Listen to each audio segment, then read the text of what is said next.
Hey, what's going on, everyone? It's Monday afternoon. It's noon here in American Central Time. Yes. It's 10 a.m. for Shane.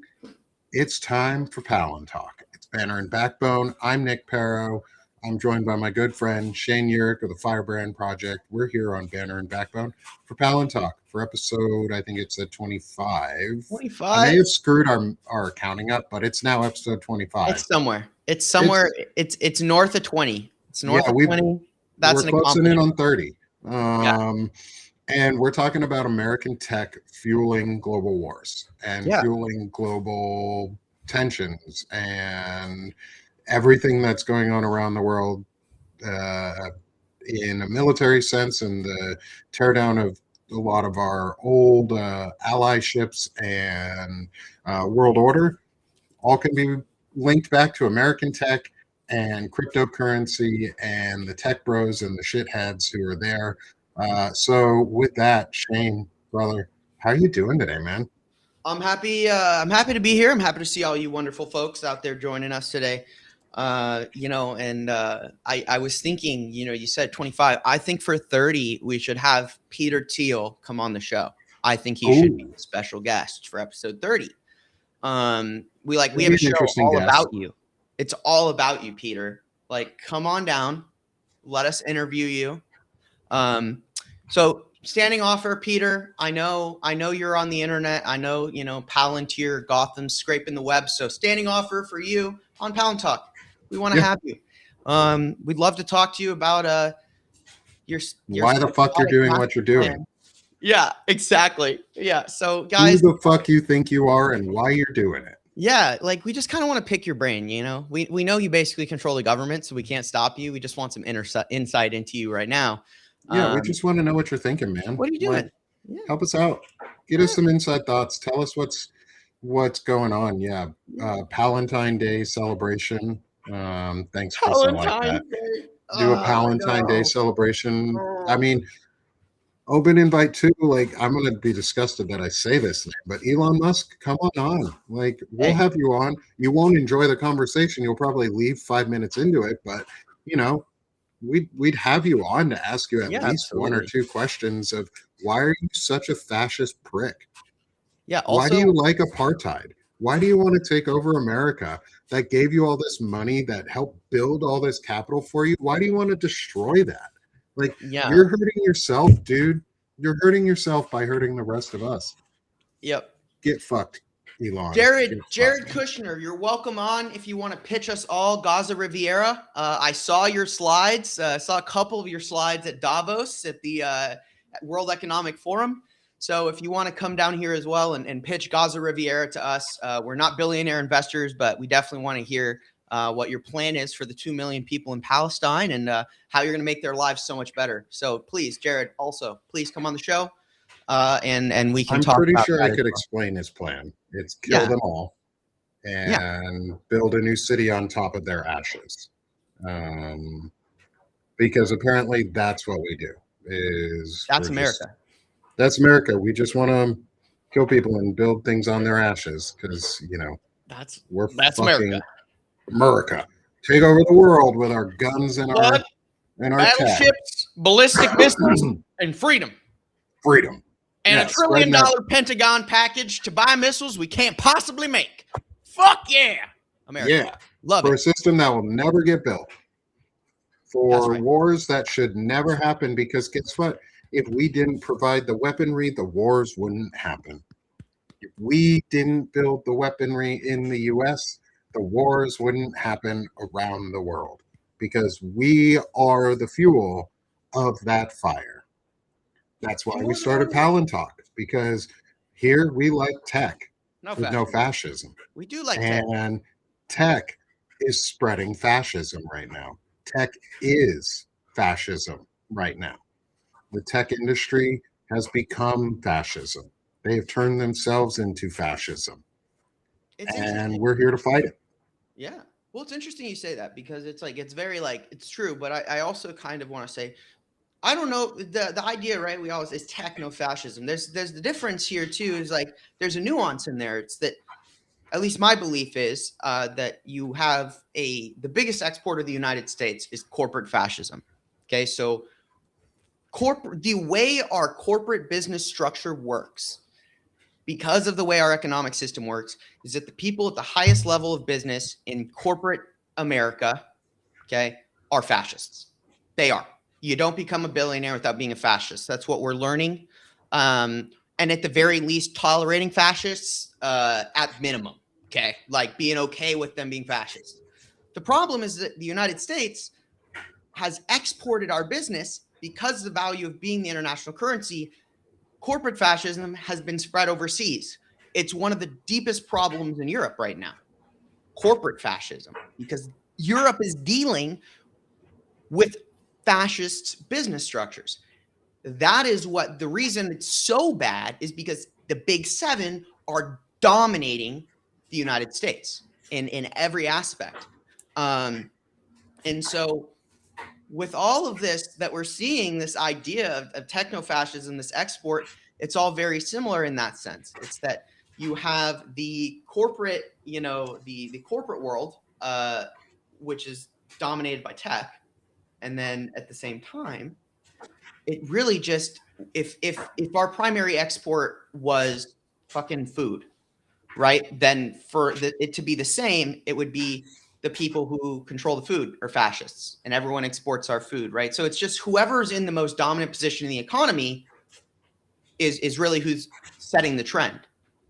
We have let fascists dictate the American business model for 50 plus years, minimum, probably 70. So if we just set an arbitrary line, which is not even, it's probably not even, I'm going to say Reagan, trickle down Reaganomics. Okay. Let's say that's when fascism really got the go ahead. In the 80s, you see corporate buybacks.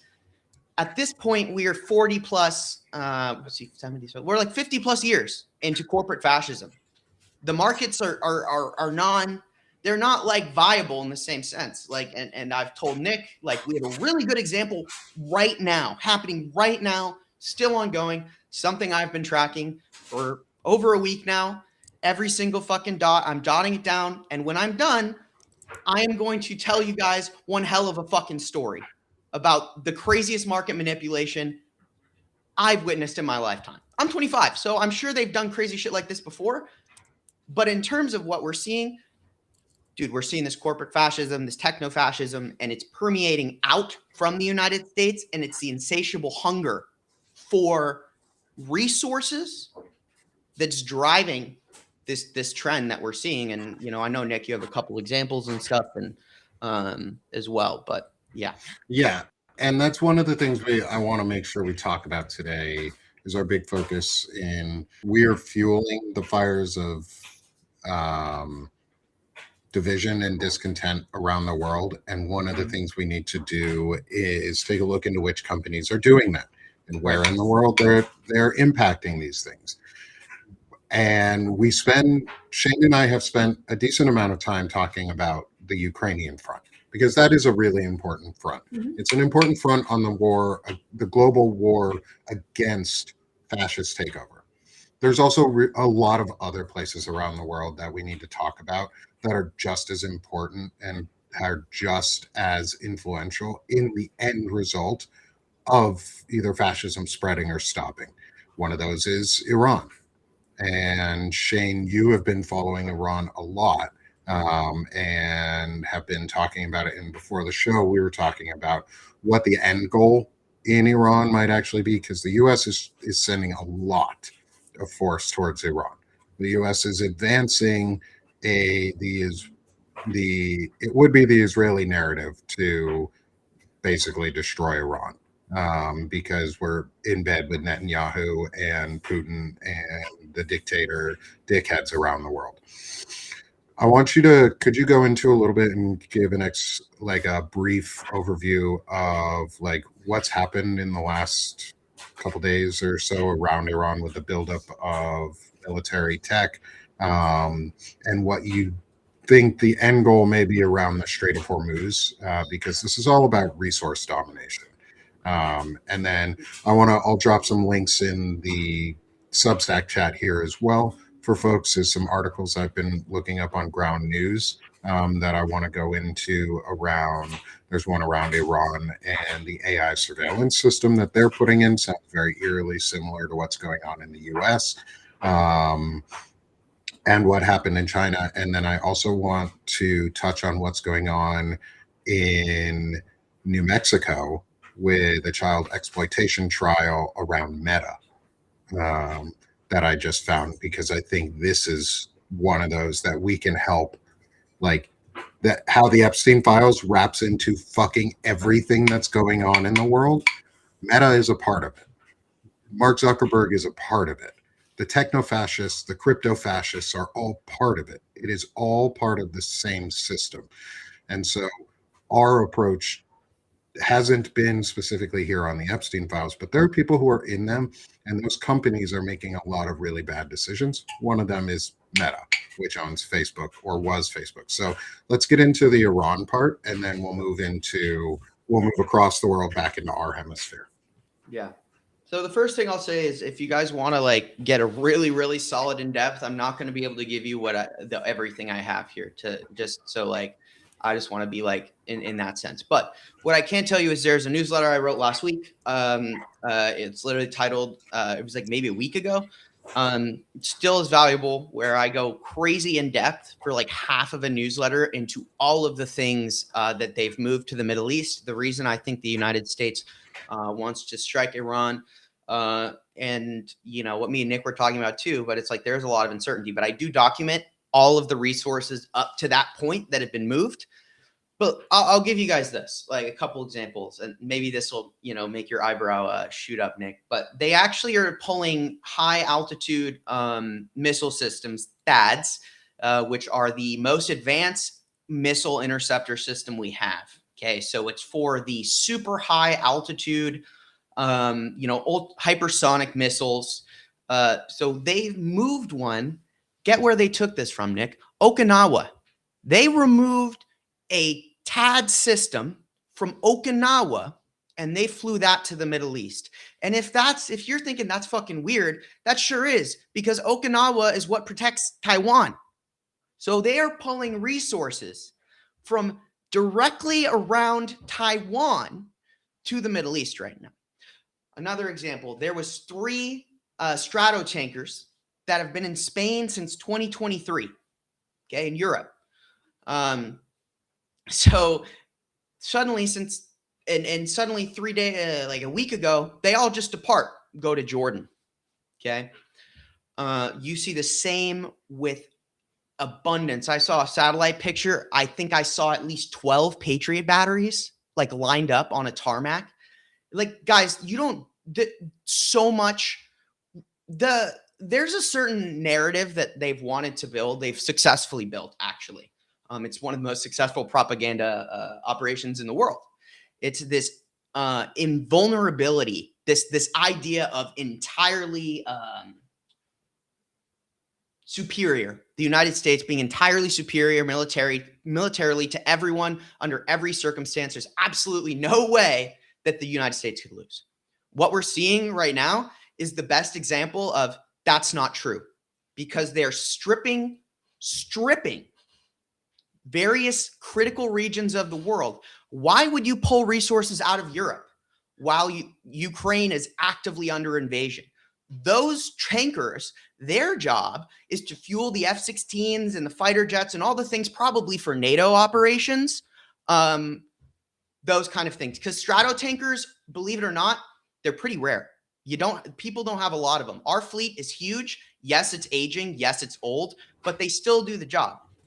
Why would you move them out of Europe? The question we have to ask ourselves is, what is so important that they are willing to basically take places like Taiwan, which are supposedly like highest priority? Why are they moving these things? I was telling Nick beforehand, it doesn't make any goddamn sense to me. It really, like, and I'm saying, like, I'm genuinely confused when I say this. There's only one thing I can think of, and I could be wrong, but to go in this hard on Iran, the only thing I can think of is the Strait of Hormuz. Well, it's the only thing really valuable The faucet right there for global oil. Yeah. right? You turn it off. And they can basically, the idea, I think, is that they put pressure on China to change what they're doing, because the critical mineral situation in the United States cannot be understated just how fucked we are right now. Like, I cannot emphasize to you guys how bad it is. They have done such a good job at basically downplaying anything other than Epstein and ICE, to the point where, just a little tangential example, we are currently experiencing one of the most traumatic weather events in the United States in the history of ever. We have seen the polar vortex slip, and it is annihilating us right now in America. You know what we don't see covered? What's happening, the cost of life. Mm-hmm. And just to be clear, at this point, I'm almost certain the mass murder, genocide of at least several thousand people in ICE detention centers due to exposure alone. So yeah, and that's something that we will have to, we are going to talk about this. We're going to have to reconcile with, and make sure there's a way that things like that can be identified and proven. Like, it would be a safe assumption to think that folks died in these concentration camps during this incredible winter weather that we've had for like 3 weeks. Yep. Like, don't forget, this weather has been going on for most of January. We're now in February and we're just breaking out of it. Like, it was 2 or 3 weeks of just straight cold. Like, cold. Lethal. We have a homeless population that nobody ever talks about in the US that is just dying because there aren't services and tools for them, because they have been taken away, because they were taken away to fund ICE. They were taken away to hurt people in our country. The homeless population is incredibly large in the US, and most of it's manufactured. Most of the homeless population in the US is a manufactured problem and could easily be solved if we decided to invest in ourselves on social services and social programs that work, and kept people off the streets and drug rehabilitation centers and work programs that actually did things. The US would be a lot better off. We wouldn't have a homeless population. We could build houses instead of breaking down doors. We could build shelters and convert old malls that are destitute and like no longer in use, convert those into multi-space living centers for the homeless communities, and rehabilitation and job work centers, and make them community centers again. We could do all of those things, but we're choosing to spend all of our money on a government level to hurt our own people. That's what they've chosen to do, to hurt the American people and then hide it. And then hide it in plain sight. Like, what Shane and I are talking about aren't hidden topics. The ideas, the globalization of corporate fascism isn't a hidden topic. We talk about it all the time. Others talk about it all the time too. That said, it is much less important in the algorithmic feeds than Epstein is. It's much less important in the algorithmic feeds because they don't want the folks who built or who currently maintain most of the pieces of the internet, say AWS, Oracle, are all owned by folks who we cannot trust. So we cannot trust the dispersal of that information from them. Yeah. And so when we say, hey, this is just as important, it is. Yeah. It's just as important to know that the US pulled out Patriot batteries from Japan that were that were there to protect Taiwan, because that part of that is opening the door so that China can go invade Taiwan, because we set the precedent that the US or any global power can just go into a country, whether there's a real reason or not, kidnap its leader, and then do nothing. We did that in Venezuela. We kidnapped the president of Venezuela. Do I like Nicolas Maduro? No. Do I think he was a good leader? Fuck no. I don't really, but also at the same time, we wasted a whole bunch of money. We killed a whole bunch of people, recklessly killed a whole bunch of people. And We haven't made it safer. We haven't made anything safer. We didn't make Venezuela safer. We didn't make the US safer. We didn't earn money for the US. Like we talk about, the number one religion in the US is green, is money, it's capitalism. Corporate fascism is the number one religion or the number one ideology of that. Guess what? They didn't even do anything. They didn't even get the things that they wanted. They're talking about natural resources and nobody wants oil. But here we are invading a country that is known about oil, but not for much else. Like we did that. That's why we're going, that's why we talk about Greenland. That's why we talk about the importance of the ice shelf in Greenland and the geothermal energy that they want to tap into, and the freedom cities that they want to make there so that they can rape your children and fucking make themselves immortal in their weird AI tech bubbles, that they don't care about any of us. And you don't work for money, you work just to be able to sit there and live, like, and stay alive while they get to party and kill our children and rape people and hurt the world and rape the world at the same time. So this is just as important as Epstein, because it also fucking factors in, because guess who's in the Epstein files? Peter Thiel, Elon Musk, Mark Zuckerberg, Bill Gates. Yeah. Do you remember when there was that one email that came out forever ago, right? It was, when I say forever, it all feels like, but there was a particular line where Epstein's emailing, I think it was either Elon or Thiel. I think it was Thiel, where he's like, oh, something about Woody Allen, right? You want to go see Woody Allen or whatever. Mm-hmm. So we know now from the files that Woody Allen refers to raping children because we've seen it used again and again in other Epstein correspondence. We've seen a literal email that implicates that Peter Thiel was raping children. Otherwise, Epstein wouldn't have offered. Everyone knows what a fucking Woody Allen is in the Billionaire Club, and now we do too. Okay? But there's a good example, right, of this direct linkages in that sense. And I know we kind of went really far away. We went far, but it's all important. But it's all connected. It's this idea that also Iran offers a spectacle. So I always say, where there's spectacle, look at what they do. You know what's happening right now too? I said this earlier, the largest, craziest market manipulation I have ever seen surrounding silver and gold and other essential metals and minerals, which was set up in late 2025 when they adjusted the natural materials registry for the Department of Energy, in which they elected to make silver one of those materials. And then we saw silver dolphin dive off of a cliff into a volcano and crush its own value. Well, you also saw JP Morgan do the thing JP Morgan does every single time they do an Epstein-style crash of the market. You don't believe me? Look at Zev Shalev's work. We have a fucking track record of every time JP Morgan has manipulated and crashed the markets. JP Morgan has come out every single time better than before. You know why? Because JP Morgan Chase and Jamie Dimon are the official bank of fascism, with their co-partner, the official investment agency of fascism, BlackRock. Larry Fink and Jamie Dimon are the financial backbone of the Epstein network.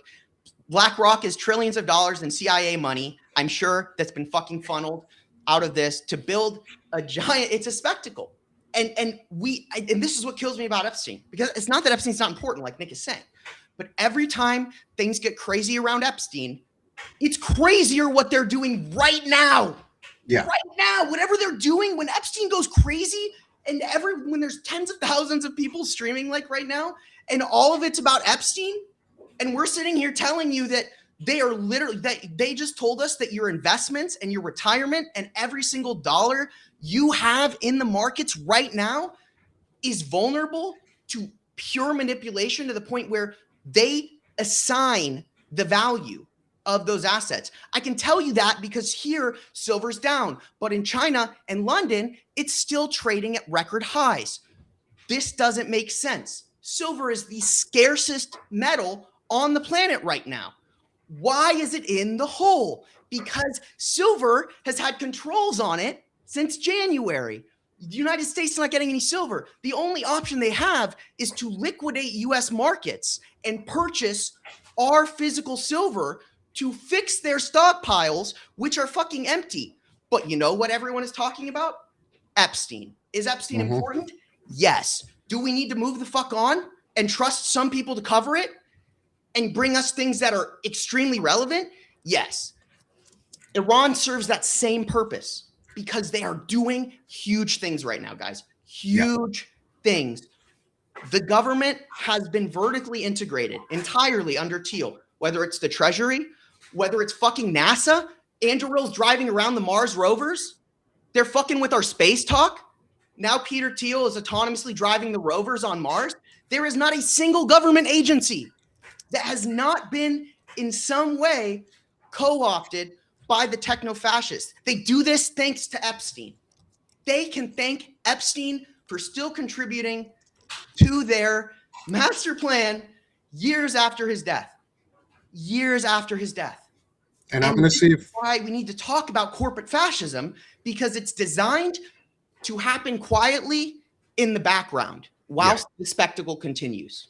Yeah, and I think what I'll do is I'll take this as an opportunity also to see if I can get Zev Shalev to join us, because he and I talk in the background every so often, and we've had multiple shows together and we do reporting together. And he, like you said, he's an expert on the financial side.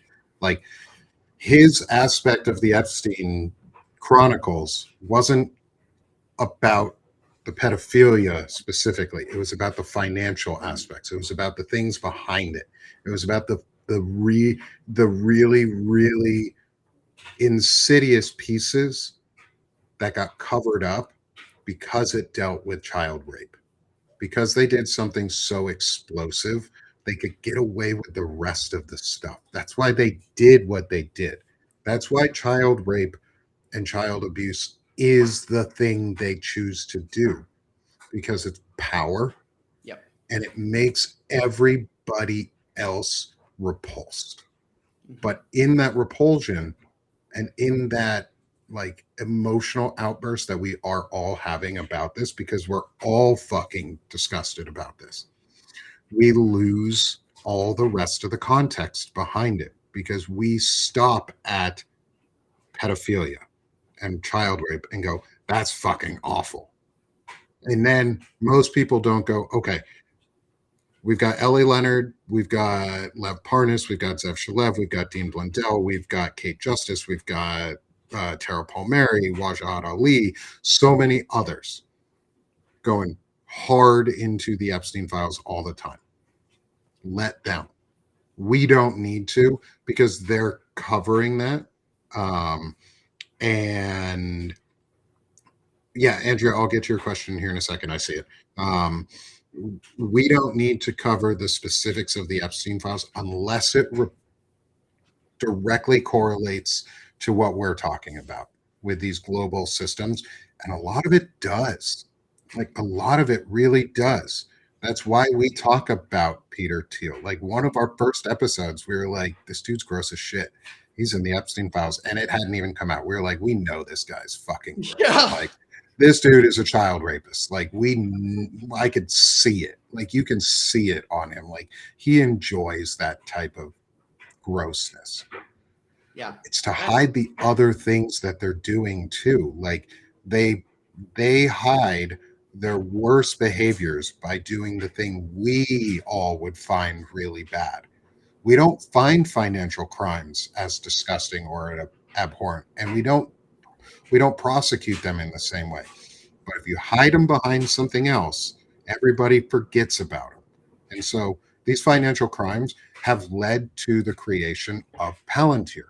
That's why we started the show. Palantir is one of the biggest, most insidious groups of corporate fascism out there. Yeah, it's hiding in plain sight. And Andrea, don't worry, I am going to get back to your question. Is we let Palantir take over Israel because that was our choice as Americans. Israel is a client nation to the US, which means we pay for them. We basically owned Israel. They have become an independent client nation because they don't really listen to us. We listen to them in a lot of things. And I'm Jewish.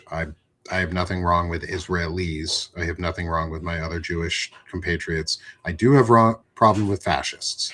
And Benjamin Netanyahu and his government are fascists. And a lot of the Israelis fall into pro-fascism right now, or just don't care. They're destroying Gaza, and they used Palestinians as the testing ground for Palantir's corporate fascism, for Palantir's surveillance state.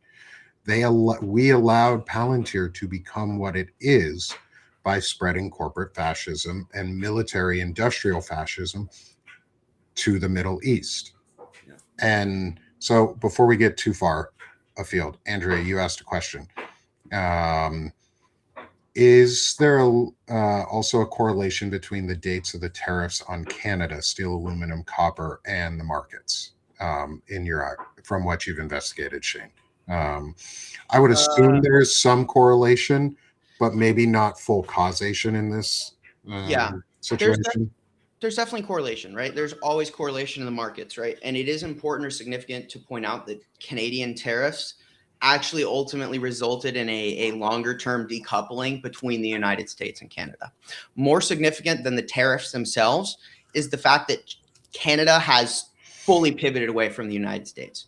Mark Carney, when he said at the World Economic Forum that the middle powers need to step away from this type of hegemony, and they need to step away from American imperialism and not let themselves be bullied, he meant that, because Carney met with China, and these deals that are going through, again, the international element of the Iranian spectacle is what they're doing on a global level, what they've done successfully in the United States for a long time, which is just pull everybody's attention to one specific thing, and then they do all this other shit.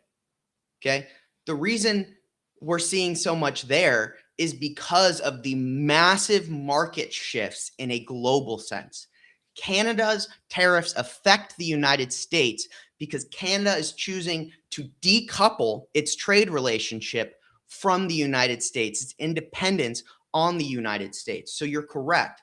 However, I will say that I am firmly of the belief that the most dominant factor in the world in terms of U.S. foreign policy shifts is Chinese controls, Chinese economic coercion. And I think that the world is realizing that no one can get away from China, right? You have the Chancellor Merz is visiting Xi Jinping this month. We had the EU make what was called the mother of deals with India, which is the biggest bilateral trade deal we've seen this year. Massive. India is one of the largest markets in the world. Their concern in the EU in particular is the hit to the auto industry if they decouple from the United States. Opening up a market like India to European vehicles allows them to proceed with further decoupling. You saw the EU and Australia work on finalizing a trade deal that's been dead for 5 years because they couldn't come to an agreement. But now suddenly we're seeing these deals. I'm telling you guys, we're seeing boom, boom, boom, boom, boom. The world is shifting to China because they're acknowledging the fact that China and the UK and China had a deal. Exactly. Okay. Like the list goes on. The world is realizing that China has the dominant supply of these things. Simultaneously, pretty much the entire African continent and the Middle East is extremely unstable and unreliable, which means that minerals and resources that would typically come from those regions are less than reliable at the moment. China's control, because it domestically is able to produce many of these things, is tantamount. There is no way the U.S. can like this whole stockpile. I go on. It's like this big circle, right? So like the tariffs backfired, and now we're at the end of this circular loop here, where China also benefits from everybody. They supply Russia. They take what little money Russia will give them, and they're taking everyone else's money. And if the world has to turn to them entirely, they're going to make up the shortfall with trade with the U.S. So it's this idea of hegemony, and it all started with those Canadian steel tariffs and those things, because what steel we're not getting from China, that would have come from Canada. Where's that? It's not coming anymore. It doesn't. It's such they've economically hamstringed themselves. And it's like what we're seeing is things that don't make sense, right? Like using all of our military power in Iran for something that really, my confidence level is not high when I talk about this. So you're so on point, guys. And if you're looking at these things, I want you to stop, like, unless you see some form of prosecution for the Epstein files, okay? Unless you see like a headline that's like, this person is going down for what's found in the Epstein files, pay attention. There's going to be, everyone is digging around in the Epstein files for different obscure facts because it generates a ton of views and it generates a ton of traffic. What needs more traffic is everything else, because we know that it's all connected too, right? So you can always reverse things too, right? Here's the genius of it. If we have access to 3 million Epstein files, what you can do is start in the present and go back and find the source in the Epstein files. I promise you can do it. I promise, because it's how we do everything. That's how I've done all of my research, is go to the present and go back. Yep.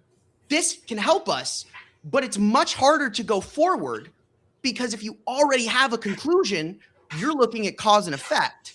Instead of looking for a cause and trying to find the effect, it's easier to go backwards from the effect to cause, and vice versa. We can use these things together, but also challenge other people you think do really good reporting. Be like, hey, I also want to hear from you about these other things. Like, let them know that you think Epstein's important, but like Epstein's not the most important thing, because what Epstein built is modern day Israel. What modern day Israel is doing is what Epstein built. They're the same thing, and they're equally as important if we're going to say those two things are connected. We're watching the repercussions of everything we've seen in the United States happen on a global stage. And that's what corporate fascism is. That's the system that Epstein set up. And that's the system that Palantir will always be the hub. And the farther back we can connect Epstein and Thiel, the more it makes sense how he was able to do what he's done thus far. Because the roads that Epstein provided him into the government, he could not have achieved what he's done without them, right? So the Epstein files are so valuable. I bet you if we went in those 3 million files, we could find those. We could piece that together. But we have to look backwards. You have to look backwards at what's going on right now. So that's where corporate fascism can be the language we speak to go backwards into the Epstein files and find the source. And that's actually that's one of the things that I do. Like, I don't focus on the main players when it comes to the Epstein files. I focus on the folks that we talk about. So I dropped a link in the AP News one. I think I dropped a link from Ground News around the pictures that they have of Elon Musk and Mark Zuckerberg as guests at a wild Jeffrey Epstein party. I spent part of the weekend just putting up emails, correspondence between Epstein and Elon Musk. I did that because it's important for us to know when they started these relationships too, which for Elon Musk was around 2012, 2013, after Epstein was known to be a pedophile. After. Peter Thiel's was after. And what we have been really able to find out is that Epstein was, from what the biggest dump, was a Russian asset. And Russia and Israel and all of this, right? It's crazy. And all of this is exactly what Russia told us they were going to do when they, towards the end of the USSR, as they fell and became what they are now, is they said they would infiltrate the US and take it down without ever having to fire a shot. What they meant was they were going to fascize the US and divide us. We were too arrogant to believe that they ever would or could do that. And they did. And they did it. And you can see, because Howard Lutnick, our finance director in the US, or whatever he wants to fucking call himself. Treasury? No, he's Treasury, Secretary of Commerce Commerce Secretary, Secretary. was a business partner for a very long time with Jeffrey Epstein. Am I going to focus on him right now? No, unless He was his his name neighbor. starts coming up, unless his name starts coming up in a whole bunch of other files around Peter Thiel, Elon Musk, Mark Zuckerberg. And why I'm bringing up those names is because they are major players. Larry Ellison, Jeff Bezos, they are major players in the US internet dominance around the world and the Yeah. US internet fascism that has spread because of it, or the internet based fascism that has spread because of it. And we have to talk about them and the things that they are doing. So I wanted to bring us now towards the US again. We've talked about a little bit about Iran today. We have talked some about what has happened in Japan or what our thoughts are around Iran and the Strait of Yeah. Hormuz. I feel like I did a horrible job closing that circle. I'm going to finish it in one sentence for you Oh guys. yeah. Go ahead. Okay. The United States wants to strike Iran. However, the United States is experiencing pushback from regional powers because they already are dealing with instability in the region.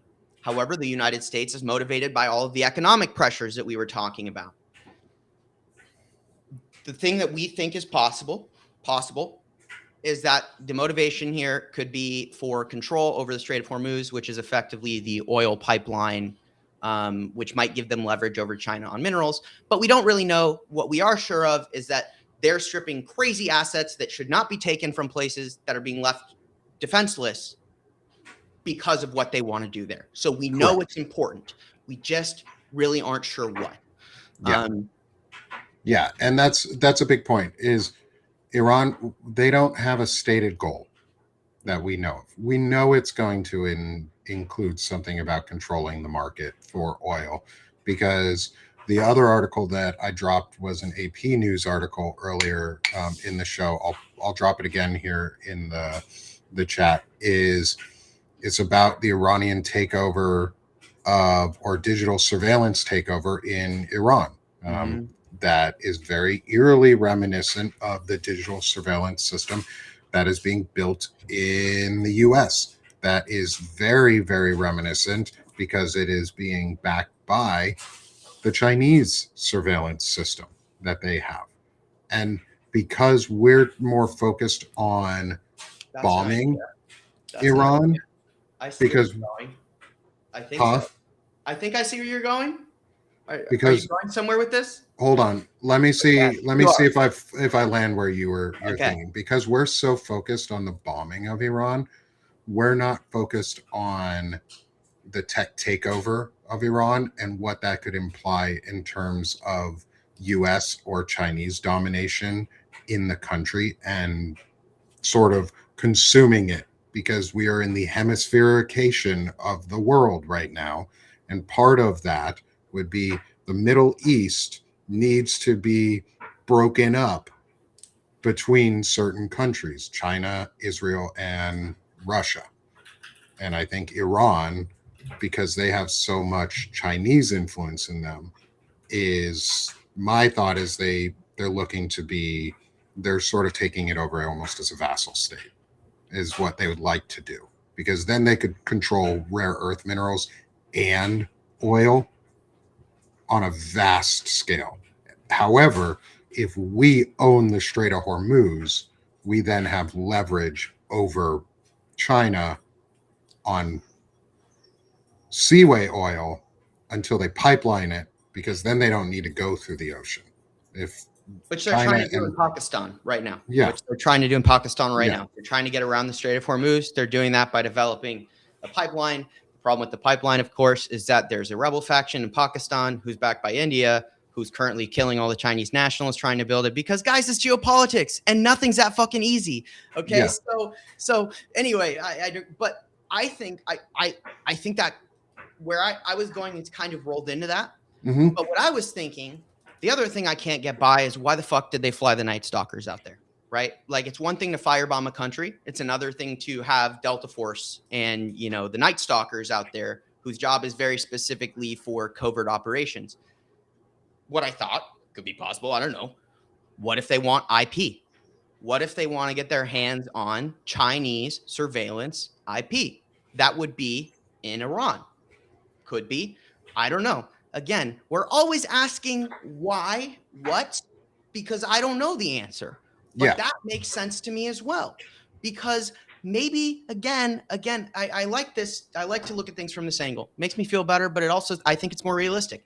If you look at everything they do, not as an act of dominance, but as an act of desperation, it opens up an entirely new, different thought line for you to go down. And it's usually more accurate. When you're a dictator, Putin is getting his ass whooped, but all he does is project strength and confidence, right? That's the strongman image. If they're going to follow that model, we would expect them to, project that confidence all the same, but we need to look at why they're doing it. And it's a lot of it too is just it tracks back. It tracks back. And so we see this absolutely. And I think I think that's something to consider. Why would they have the special forces? Maybe they want to send some guys in there while the rest of Iran is burning and grab some tech, because China has a better surveillance state than we do. Way better. You can't go anywhere in China without your face being fucking scanned and uploaded into a database. We talked about this way back when we talked about the Uyghur genocide and how they had implemented all of these things. If you've been with Palantalk a long time, I think that was like our sixth episode. Yeah, it was a while ago we talked about the Uyghurs. It was before we even started numbering them. So it's that far back. But, right, it's really good. From an objective perspective, if you want to mass surveil your country, China's got the best product on the market. Full stop. Yeah. And because we're America, and this is where we're going to then shift back into America. And no, this is great. This is great because it's important that we talk about like the stealing of tech, like business theft and idea theft and intel and IP theft is important. Like it's real. Like there are literal jobs out there for human intelligence collectors to become business intelligence collectors and steal business cards and take pictures and get insider information from others that they're not supposed to be able to. Ask me how I know, because I could have gone that route. I didn't, but that's an offer. That's like a real job, is going in and stealing business insider information and not getting caught with it. You think we're not going to do that on a military scale? Because we fucking do. Militaries do that all the time. That's why when our Apaches went down in Iraq at the beginning or partway through the Iraq War, when we were there, we went and recovered them because we don't want them to get our tech, because we don't want them to have any sort of access to the tech we have on certain systems. Just like the Chinese don't want us to get access to their drones, or the Russians don't want us to have access to their drones, or others, or we don't want to have access. Others have access to our drones. That's why they're so secret. And when they go down, you blow them up.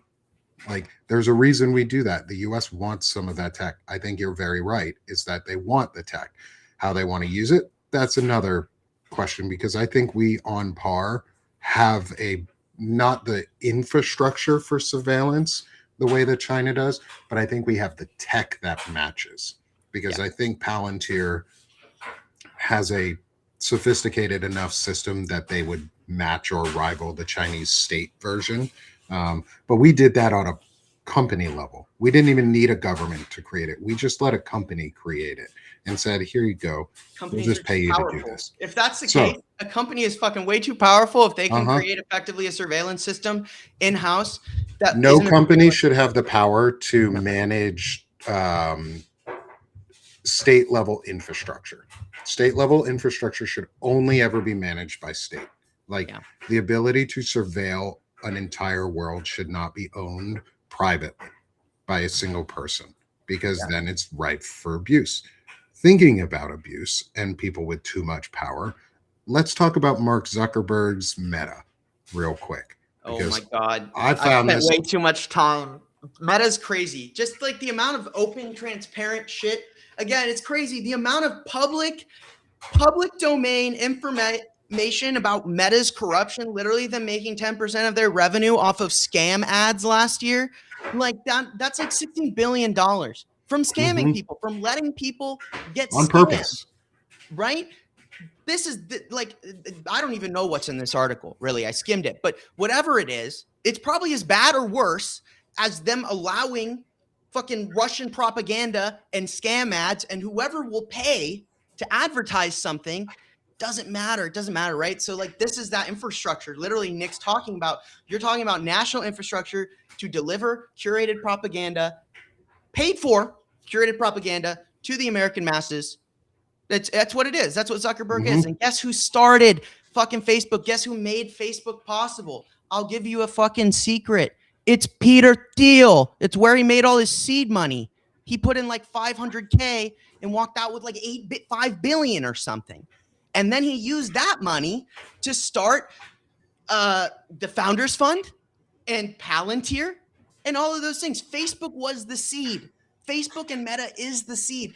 It's just like JP Morgan is the root of evil in our banking system. Meta is that root of evil from which all things grew from. And Zuckerberg was groomed by Thiel. Don't think for a second he fucking wasn't. So I don't know what this is about, but there's my little meta rant because I fucking hate those. Yeah, no. So this case just there. So what's going on is I'll drop the article from AP News. I found this on Ground News.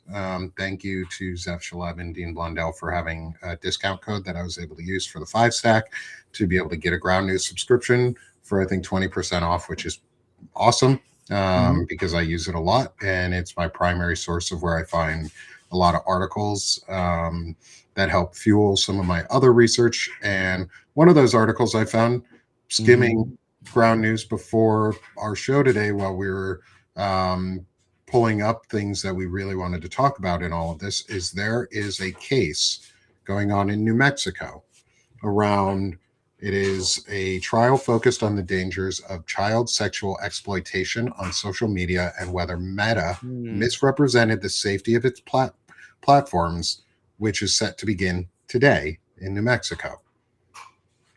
I brought this trial up and I found this one kind of interesting is because we're living in a time right now where everything is coming out about pedophilia. And we have all known for a long time that Facebook prioritizes profit over safety.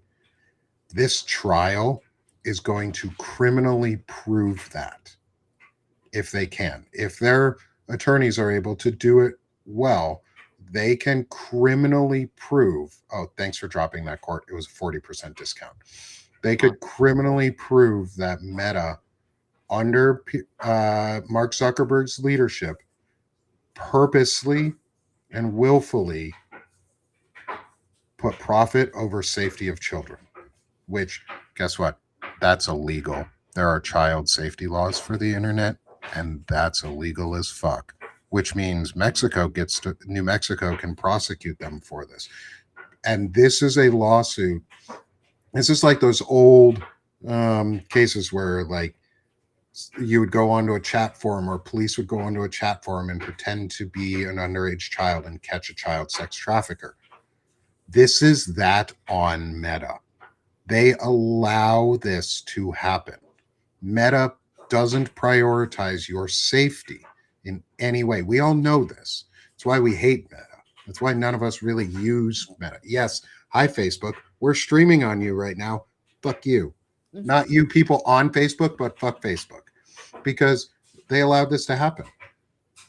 They willfully allowed this to happen. And yes, New Mexico is also in the news because of Zorro Ranch for Epstein, where guess what? Elon Musk went to more than once and had multiple meetings with Jeffrey Epstein about adding and using Solar City to power the Caribbean island where they would have these child rape parties. Elon Musk is culpable as shit. They're all right. There's no good. And the thing is, they don't exist. Like, so why I'm talking about this, because evidence from the Epstein files, it is evidence. It is not hearsay. It is not. We need to look into this at all. The Epstein files contain evidence of child sex trafficking, rape, abuse, torture, murder, apparently like cannibalism in there somewhere. Like there's some fucked up shit in these things. And Elon Musk, the Saudi prince, Peter Thiel, Mark Zuckerberg, all of these folks all met Epstein and knew him, were in his circles multiple times. Peter Thiel's name appears more than once in the Epstein files. Yeah. Elon Musk's name appears way more than once in the Epstein files. And this is all evidence. It's documented proof. This could be brought to court as evidence, not as hearsay, but as evidence that can be used. And if Mark Zuckerberg's name keeps popping up in the Epstein files, you damn well are going to be sure that the Arizona or the New Mexico prosecutors are going to bring that shit up. Because a person who parties with Jeffrey Epstein and goes to the island or goes to Zorro Ranch is going to protect profit over child safety. And that is what is being proven. Shane, you're facing down now. Whoa. Carl went all upset on you. I'm sorry, guys. I don't know what that was. It's a good thing you were wearing pants today.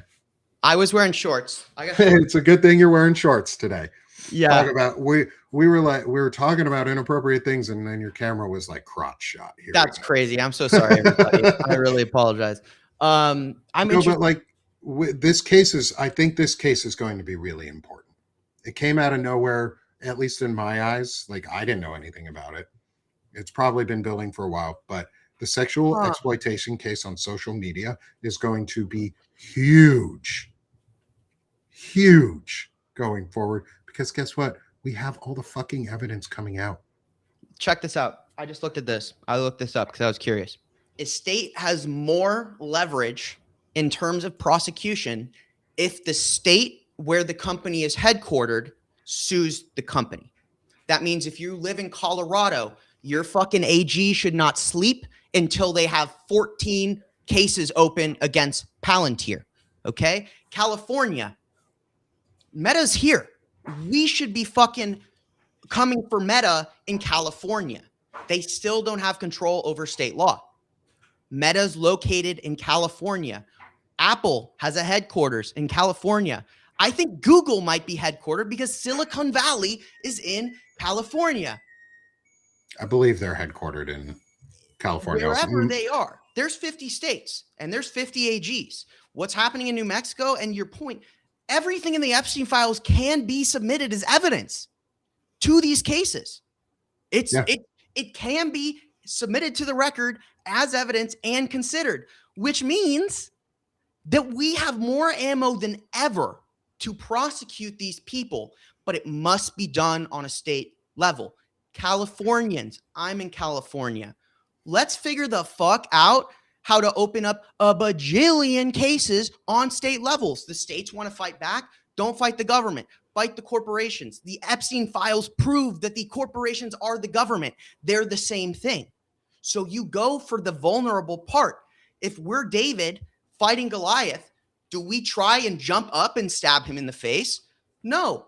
We fucking slice his ankles or shoot him with the sling. Something that works for us, right? So, not the hard thing, not the tough stuff.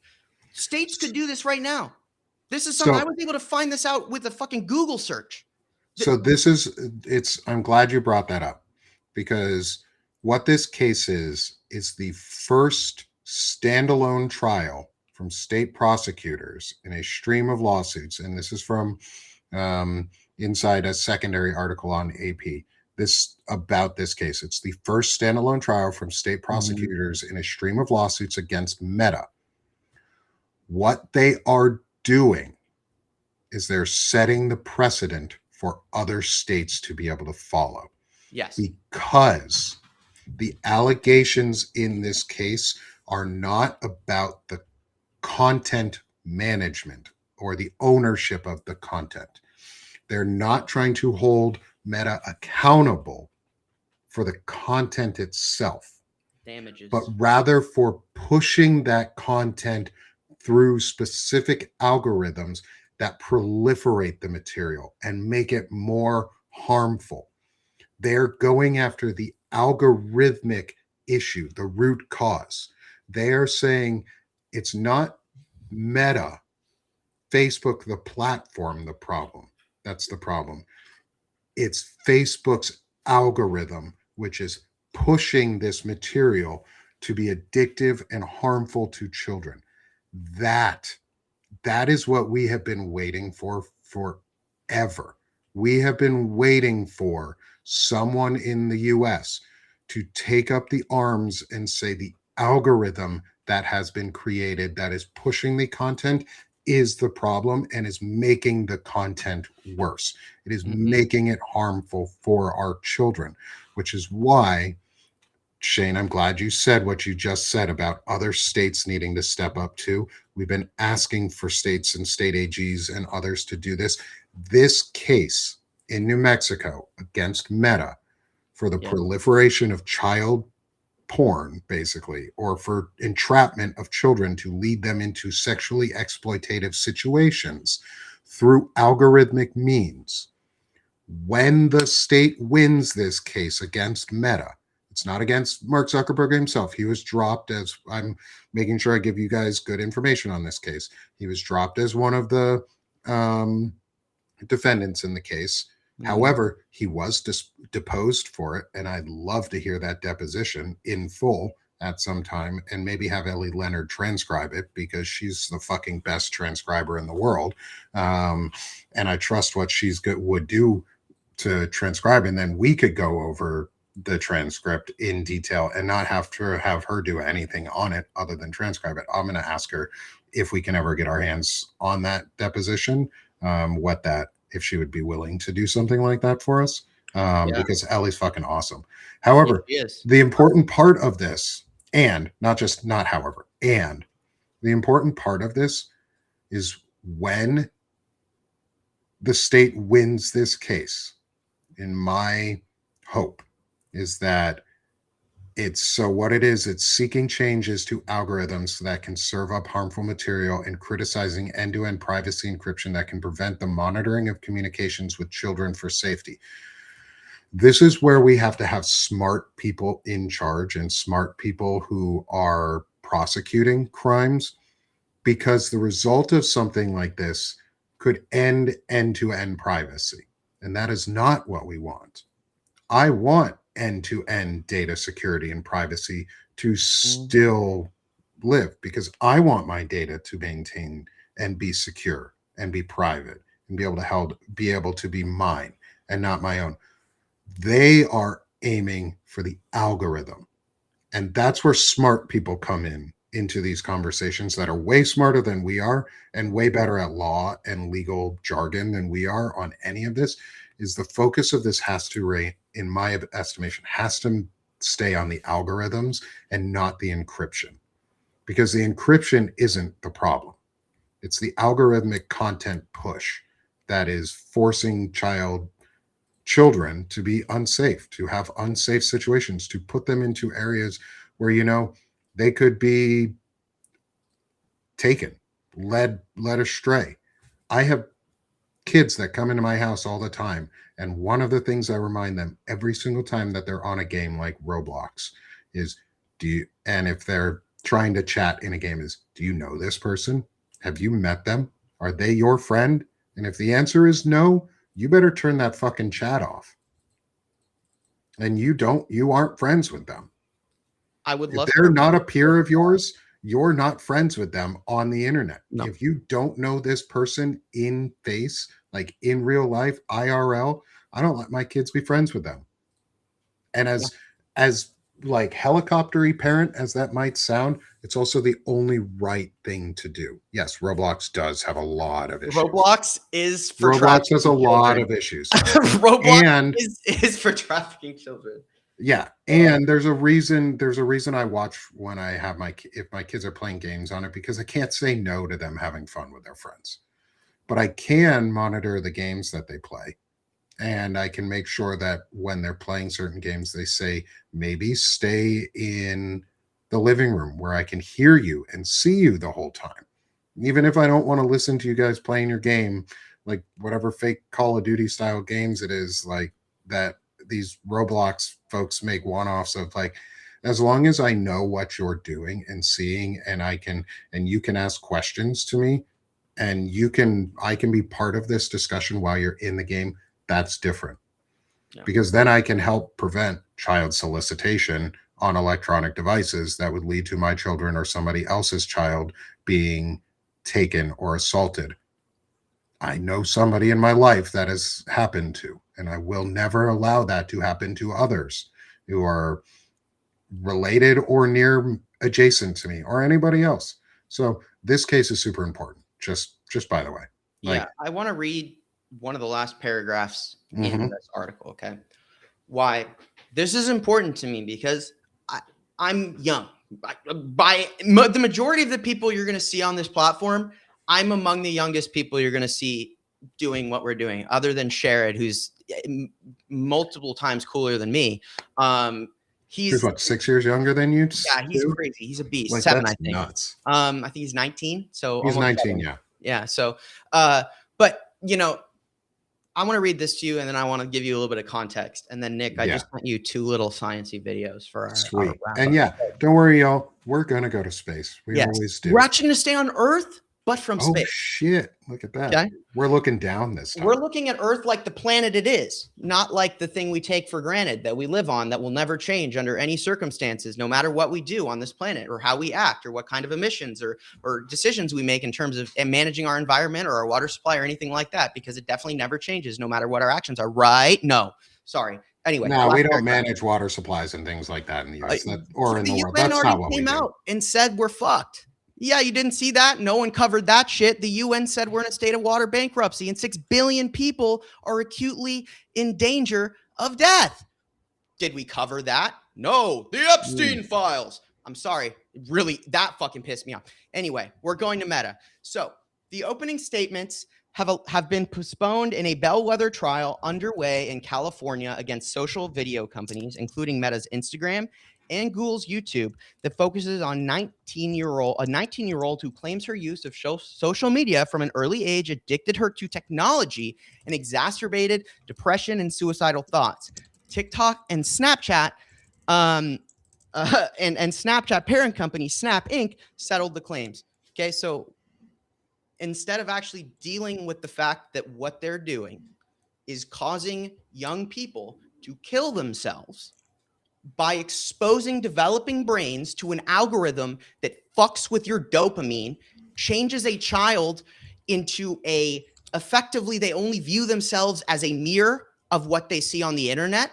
They are entirely attached to how the internet perceives them. They have no real tangible relationships. They only have relationships to demonstrate that their online persona is who they're connected to online. The quality of friendships, the severity of what this algorithm has done to young people has been entirely ignored. Guys, there's been studies for decades about how this makes kids kill themselves. I don't even care. Like, I'm just for a second, I want to put aside the trafficking and the grooming and all that shit. I just want to talk about when I was in high school. Okay. I'm the pioneer generation. You could say some kids, but when I say I'm the pioneer generation, I mean, I was the first high school generation of kids in that bracket to experience real Instagram, real virality. Who at school had the most followers? Based on how many followers you had, that is how you were determined in value in the high school community. And all of these things, right? Your value is strictly attached to your online persona. Kids were killing themselves 2 or 3 times a year. In my high school, that's only 3,000 kids. Okay, so if you're looking at that from a demographic perspective, that's way too fucking high.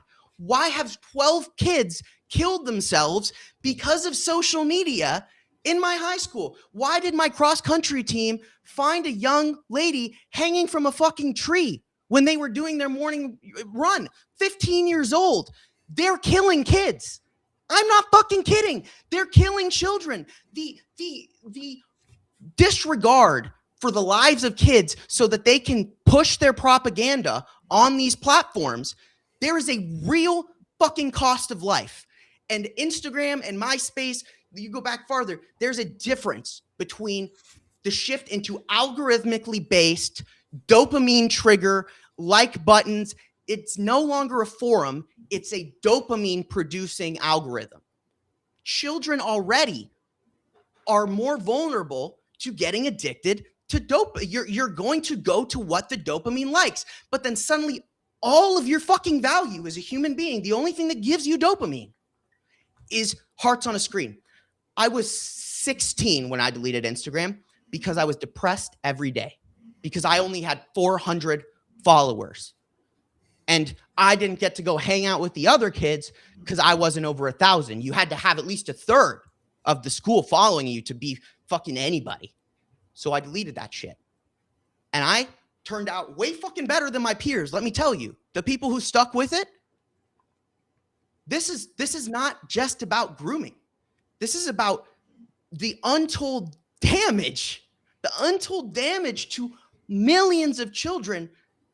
In my situation, right? My brain was already developed past a certain point. I was able to realize, ooh, this is bad for me. This Gen Alpha, whatever they have created, a generation of kids. I remember the first iPad kids. You probably remember the first kid you saw in a grocery store like this, while the parents were pushing them around, not even paying attention to their kid. What do you think that does for the kid? Do you think that doesn't create a sense of abandonment? Like your parents aren't interested in you. They just hand you an iPad whenever you need attention. Do you think that that doesn't have serious, substantial, life-altering effects? If you don't, I can send you 6 studies that show you it fucking does. There is no logical reason that they should even be allowed to fucking settle with this girl. She's 19.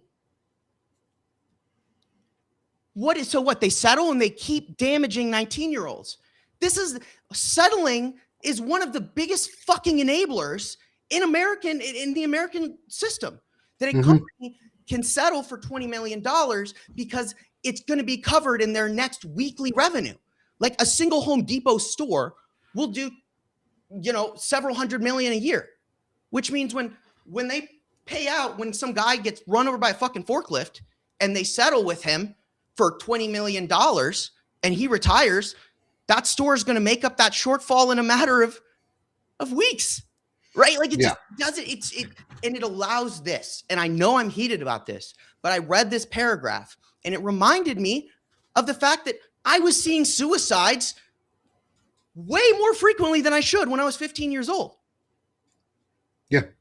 This is not just about that. And this upsets me more that California allowed this woman to settle. Of course, America, it's all about money. You need money to survive. It's more important to take the money you're going to get for these damages as a 19-year-old. So you might actually be able to buy a house. No one else at 19 is going to be able to buy a house. You get a big enough settlement from these guys. Shit, you might actually get a house, right? Yeah. So it's like the incentive goes up even more the worse the economy gets.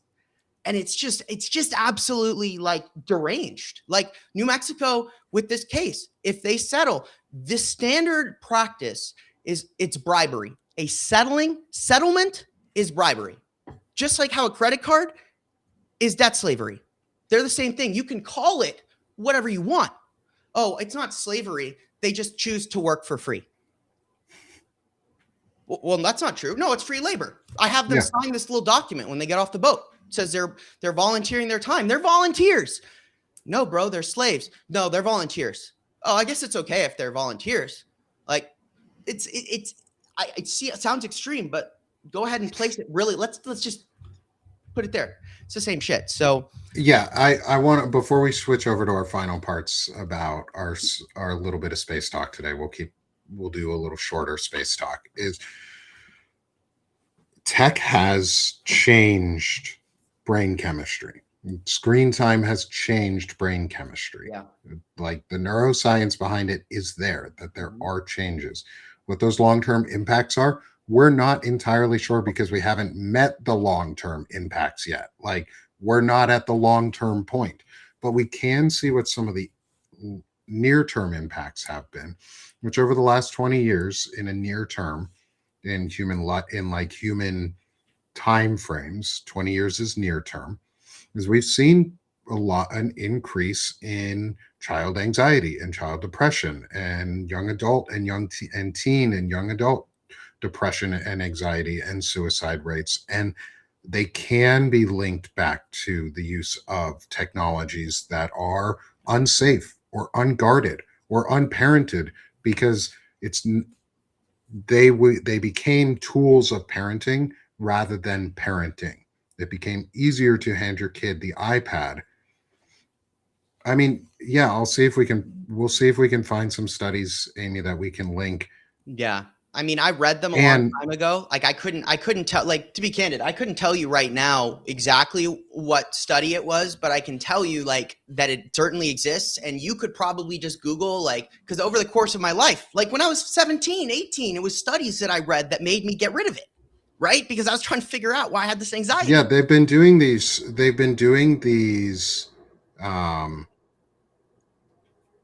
these types of studies for decades now. Like, there are laws that are coming into the books in states around child phone use and child like internet use, and they are hurting kids. I don't want to get into an argument over like peer reviewed or not peer reviewed studies. Again, I haven't looked at the studies in a while, but I'm a parent. I grew up with my mom's a psychologist. I have Your eyes are your seen primary the source. changes in myself, and I have seen the changes in my children.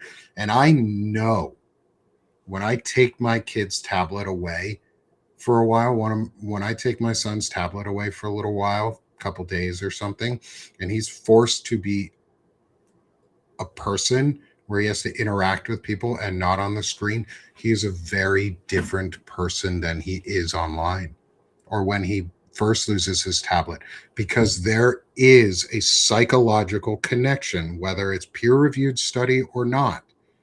There is a psychological connection between the devices.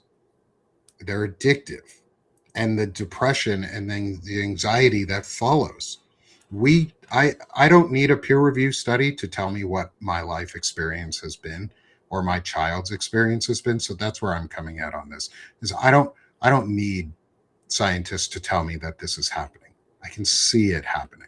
Yep, I see it with my kids. I see it with myself. I see with my friends and their kids, and the way that kids are stunted on technology, and that they don't understand the fundamentals behind it. We can we can talk about tech in a very different way than kids do. I understand how the internet works.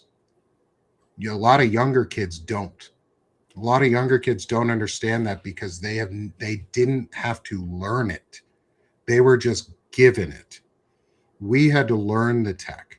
We had to figure it out from the get-go. We were the ones who were installing the routers and Wi-Fi setups in our parents' houses and then doing it for our own. And now some of them doing it for their kids. I've seen, I don't want, I mean, we can look up peer reviewed studies, but that's not what this show is about. No. So I'm not going to go into I'm not going to detail through peer reviewed studies. I'm just going to go through what I've seen. No. I'm not saying that you're disagreeing with me, Amy. I'm not arguing with you in any way. I hope you want to know. I appreciate that you are pushing, that you have an opinion too, and it's a valid one, is that we need to be smart and safe and appropriate when we talk about studies, and that way we don't fall down rabbit holes or conspiracy theories or become like somebody else or others who just focus on like rage bait. I'm just saying from experience and from enough experience of other parents and talking with a neuropsychologist who deals with child developmental psychology, who is a licensed and retired school psychologist. She might know a thing. It has impact. Yeah, absolutely. She doesn't need a peer review study for all of the children she has diagnosed and worked with to tell her that there is an impact. I don't need a peer review study to know that there's an impact because of that. And I think we're going to end on our last 10 minutes so that we can get into space a little bit. So we're going to go into orbit. Jump off of it. We're going to go into orbit to look back down on ourselves. Correct. Because we need some time away from the surface of this planet. So I will first, leave as we're going let's to orbit. blast off into space. I have one last thing to say because you said something important, and I always challenge people on this. Everybody, is it really? Do we really want to be too careful about seeing what a conspiracy theory is or not when we know that Epstein literally curated the QAnon conspiracy theory to make it so that we didn't talk about conspiracy theories, so we didn't talk about the Epstein files? So my challenge to everyone who says, well, it could be a conspiracy theory. Reality is a conspiracy theory. That's why they demonized the word. That's why the CIA created the term, because it's not a conspiracy theory. In taking it literally, is there's a conspiracy and we have a theory if that is in fact a conspiracy. That's literally the fundamental basis of research. You make a hypothesis and you test it. So, and if we're wrong, we'll admit theory. And yeah, and the thing that separates me from a conspiracy theorist is when I'm wrong, I'll admit it and I'll say, hey, that was stupid. Or I won't even talk about things until I know that I have enough information to talk about them. Like, I didn't talk about the Epstein files until information started fucking coming out. And I knew that there was some shit going on there. And yeah, the QAnon theory had some truth behind it. The theories there. That said, QAnon is dangerous as fuck because they took conspiracy theories and then they made them so that they were conspiratorial. Correct. So that they poisoned the well of what theorizing ideas and asking questions could do. Like, nobody asks questions about certain things because we've poisoned our own well in that. So now, also, I'm done. I'm sorry. Also, and now I'm just going to point out Mel Gibson sucks in every movie that he's in because Mel he's Gibson's a fucking horrible anti-Semite and fucking prick. Like, him and Ryan Reynolds. I loved his movies. I loved Mel Gibson. The Patriot, what was the one about Scotland? Braveheart. I can't watch those movies anymore. To be Some of my favorite, Lethal Weapon. Love the Lethal Weapon movies. Won't watch them because he's a giant piece of shit who ruined manhood for himself. Absolutely. Wait, Ryan Reynolds too? Yeah. What? Yeah. God damn it. Yeah. They're all fascists, bro.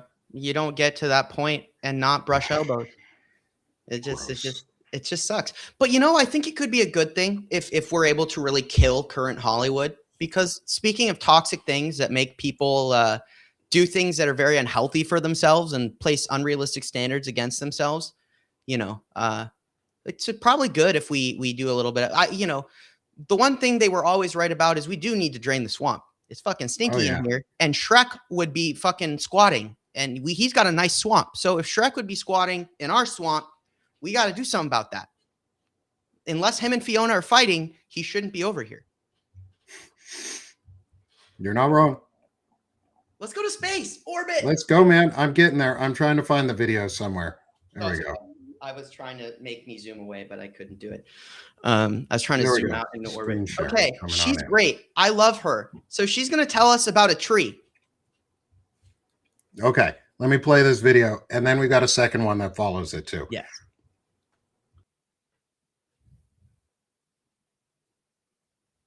Imagery of Utah and hidden right here is a scientific marvel unlike anything else on Earth. On the surface, it looks like a regular forest, but every single one of these 47,000 trees is a clone of one another, connected by a giant underground root system. So these are all actually limbs of one giant aspen tree, which means this tree spans 106 acres. It's so weird that a lot of it is still a huge mystery, including its age. Scientists have given a very broad estimate of its age of somewhere between 16,000 and 80,000 years old. Even if it's only 30,000 years old, this tree has seen major droughts and the peak of the last ice age, which in Utah meant mammoths and giant ground sloths and saber-toothed tigers wandering around it. It also would have seen glaciers and a giant lake that rivaled Lake Michigan that covered almost all of Utah. The tree would have seen this land before and after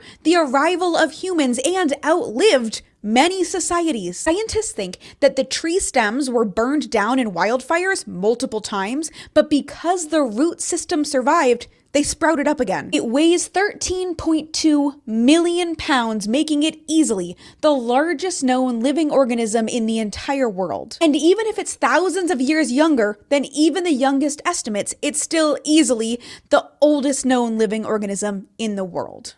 This is satellite imagery of Utah and You can hidden. see the biggest That's tree on pretty the awesome. planet from space. For How space. did you know that? How about them apples? We like that. Also, we can thank that tree for probably a small but noticeable percentage of the oxygen that we breathe. That tree works really hard for us. We should thank that tree because it's been pumping out oxygen for thousands of years. Yeah, thank a tree. Go hug a tree. Go hug touch a grass. tree. Go touch I grass promise- today and go hug a tree. Like, go hug a redwood. Go hug a sequoia if you got one. Those are Yes. some old ass trees. All right, guys, I'll be gone for the rest of the day. I got to hop in my car and drive 8 hours so I can go hug a redwood tree. So Heck I have yeah. to cancel the rest of the day so I can drive. And tomorrow. You'll No. be canceling tomorrow. And Tomorrow, just- I could do it in one day as long as it's just one hug, right? Just- It's like if I left right now. and film I- yourself for like an hour just hugging the tree. That'll be your firebrand report, is Shane hugging a tree. That would be a good firebrand report. I would, like what if maybe we'll just do like a documentary, like this is Shane going to hug a tree and we'll just go live all day, like love what are it. you doing? You're just driving to San Francisco to hug a With tree. you like a little paintbrush there too, so you could like Bob Ross it. Happy little tree. I'm painting this happy little tree. Happy Happy 30,000-year-old, 300 or 30,000-year-old tree that's Yeah. 100 something acres wide. Just going to paint all these happy trees. It's one Yeah. big tree. I love that. Okay, now we're going to do video number 2, which is around the largest gravitational anomaly. See an enemy. Largest gravitational anomaly on Earth is a mystery in the Indian Ocean, and we're going to let her explain it to us because, well, fuck not. The Earth's gravity from the European Space Agency, and there's obviously something really weird happening. What this map is showing is that right here, you'll weigh a little more than right here. There's a little more gravity right here. The Earth is rotating and it's lumpy and it's not completely symmetrical in all directions. It's wider at the equator than it is at the pole, so gravity isn't the same everywhere. But obviously, the weirdest part about this map is that there's a giant gravity hole cool in the map. Indian Ocean. Right here, you have the Himalayas, which is a strong concentration of mass, so it has more gravity. And then right here is the largest gravitational anomaly on Earth. It's so big that if the ocean were perfectly calm and only controlled by Earth's gravity and rotation, this area would be 348 feet below average sea level. We do, however, have winds and currents and tides, so ships aren't sailing down into a hole. So it's invisible, even though this anomaly is over 1 million square miles and almost the size of India itself. So why is this here?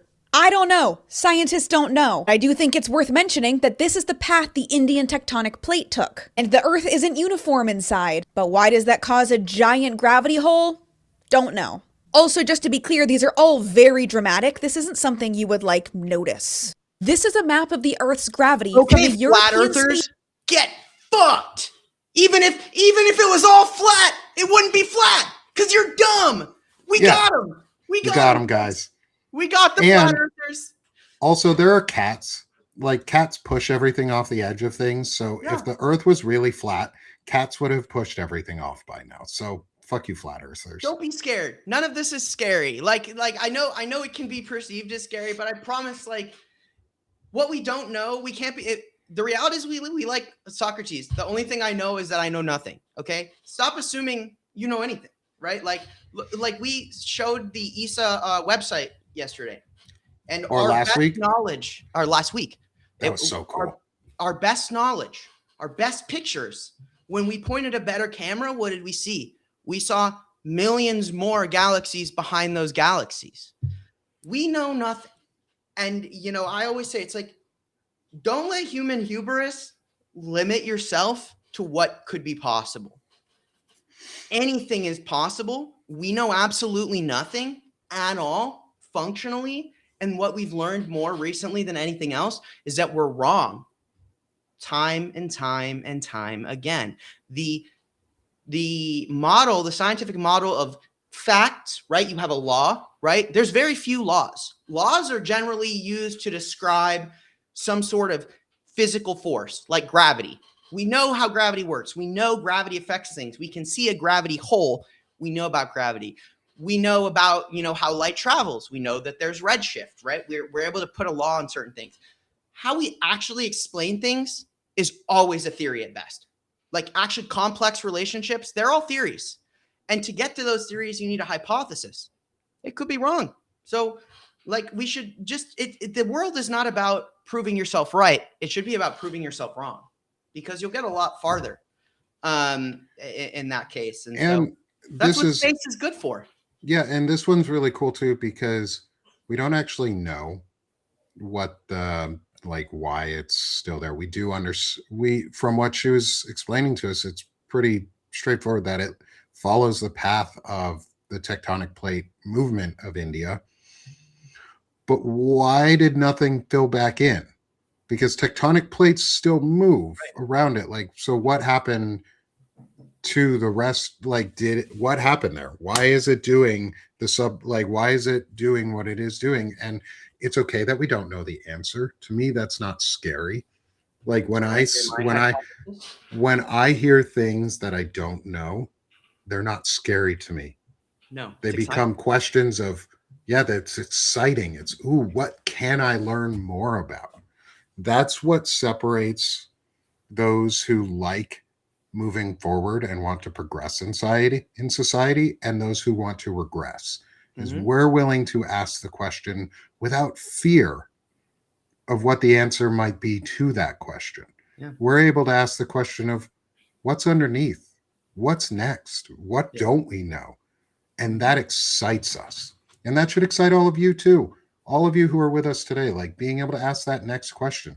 That's why Shane and I ask all these extra questions. That's why we push back on each other when we throw ideas to each other, and we get ideas from y'all, and we like having these discussions about what happens with kids and technology use and screens. And it's okay that we have differing ideas and results on what happened, because we have different lived experiences. And we can eventually find a unified truth between all of those. And that's okay. We ask those questions. My favorite question to ask at the end of this show is, how can I support my friends? And one of the things I say that because that's a big piece of what Banner and Backbone is how can I support my friends, and how can I come back to earth here and promote the work that my friends are doing and get my friends a larger visibility, because the work that Shane's doing, before Shane talks here, the work that Shane's doing is really important. Shane is covering a lot of the world developments and global news around tech, and how the US and various ways, without always meaning to, how tech has ruined the world, how our tech has globalized fascism and is ruining the world. And he does a really good job explaining what is going on.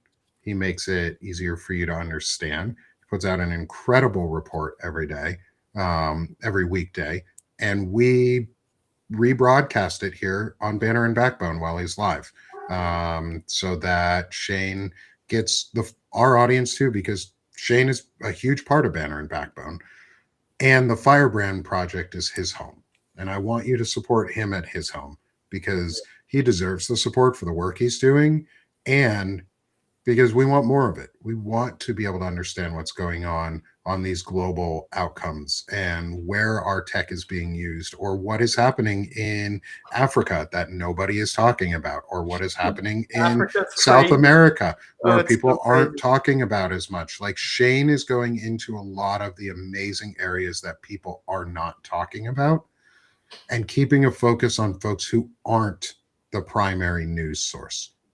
We hear a lot about Ukraine, but we don't always hear a lot about Palestine. We don't hear a lot about Africa. We don't hear a lot about the places that are less skin dominantly our color. Global South in global. The global South. Shane has a way of exposing the truth around that in a good way. to help us understand what's going on. So go support my boy Shane Yirak over at the Firebrand Project. Appreciate it. Promote yourself more if there's Yeah, any more you want to say. Thank you, Juan. Thank you, Nick. Nick, I think Nick puts succinctly, honestly, how more so than my wordiness can do it. But yeah, look, there's so many connections all around this world. Everything is interconnected. Okay. We use the term globalism literally. We also don't always understand just how interconnected the decisions made in a boardroom in New York City, how potently that affects a impoverished population in Sudan or in the Democratic Republic of the Congo or Tanzania or, Niger. Okay. It doesn't matter where you go. The reality is that the current model is so wildly interconnected, and that the current economy, the current leadership in the world is based on extraction. Okay. Extraction dominates. They need to extract. So for us to understand where things are going to go in America, we actually have to understand the outside pressures, because what's going to affect your day-to-day life more than the Epstein files is the ramifications of a total global trade decoupling of the United States. That's what I want to tell you about. That's what I think is important for you to know. I think that what might take down this government might not be us at all. It might have to be a cooperative effort between us and seizing opportunities caused by geopolitical triggers. We can't do this if we don't have the whole story. And that's what I'm committed to doing every day here at the Firebrand Project, and building out this newsletter, and ultimately getting us to a point where we can have, imagine a world where we, in whatever capacity we have, whether that's through a Banner and Backbone Firebrand Project partnership, whether that's through something else, we can give you a correspondent for Africa where you can go and get someone who put it together the way you need to understand it. Not some high-minded .org, website that can't be translated. That's what you guys are buying into, right? That's what you guys are participating in. Like, me and Nick are not stopping here. In fact, we know the shoes that we need to fill and the trust that you've put in us. And trust me when I say that we're working together to find a way to give you guys a place that is not owned by fascists to get everything you need. And that unfortunately kind of goes to Substack too. So it's about putting our feet down, working hard, doing what we're doing now. We're almost to 200 paid subs on the Firebrand Project. I want to say we're at 196. For you guys, you can push us over the edge. That'd be cool. But come support me. Come watch the show. Just because you guys being there, being a Firebrand, you talk about this. And it makes you so much more important than any other reporter in someone else's news cycle, because you have the opportunity to talk about that, which is something that the majority of people do not. So it's collaborative. It's between you, and whether it's with Palantalk too. This is a collaborative effort. If you guys didn't come and watch, we wouldn't do this, because we could use our time differently. But because you guys come here and we know you're going to talk about the things we talked about with other people, that's why we do this. And come and support me while I do that for geopolitics, as well as I'm going to say, you got to go and support Nick, because what I do for geopolitics, Nick does for the human mind, for the human heart, and for the good of society, in promoting a healthy discourse, in promoting healthy ego and how you carry yourself, whether that's as a man, whether that's as a communicator, whether that's how you treat and deal with others with chronic illnesses. There is no shortage of things that Nick does exceptionally well. And when it comes to the mind and heart, Nick is exceptional. Support him, because as important as it is for me and other people who talking about those important key aspects of the Epstein files, not all of them, those key points, whether it's, me talking about world politics, or Nick talking about what it is to be a good, kind human being, which is in short supply.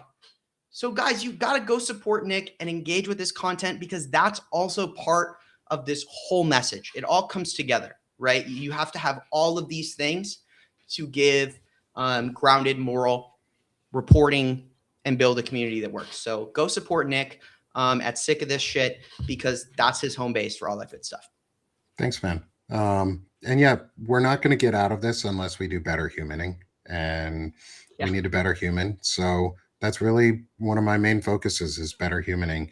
It takes the shape of intelligent masculinity and chronic illness discussions and what I call notes of the week with my friend Walter Ryan. But it takes the shape of intelligent masculinity because, like I say, women aren't the problem right now. Men are. We're the problem, and we need to fix ourselves. It's on us. It's our responsibility to do the hard work. We don't get to outsource that responsibility to others. We have to do the work. And so that's what I'm trying to do over at Sick of This Shit Publications. So come help support me over there. We're nearing 300 paid subs. We're at the 250 plus mark. So please come help support. Like, help me get to 300 paid subs. Once I get there, I'm going to release another piece of classical music. I do that every 50 paid subs. So please keep coming and joining me over on Sick of This Shit Publications. We're rapidly growing and working on some amazing stuff over there. And then finally, come support Banner and Backbone. Come help me make this possible over here and build the tools that we need and offer a process, say, for onboarding for creators to be able to come on and easily join into a community and have their message dispersed in really simple ways and have their message blasted out there so that we can be obnoxious for democracy. Like that. My dog bells are going off. They're obnoxious for democracy too. That's all about democracy. Like, my dogs bark at fascists. They say no fascism here. Good. And come join Banner and Backbone, though. We need this. This is our community. We're building the tools. We're putting things together that are coming out for folks to be able to use, to be able to handle. We've got our community calendar on broadbanner.com, www.broadbanner.com. Dogs for Democracy, barks for freedom. And my dogs bark for freedom. And they bark for democracy, and they want to be on offense. And this is our way of going on offense, is giving you all the tools to also be able to bring this home. So help support Banner and Backbone as we continue to expand, as we continue to have these discussions. I have to reach back out to them. They just joined the chat late. Is Clearroot.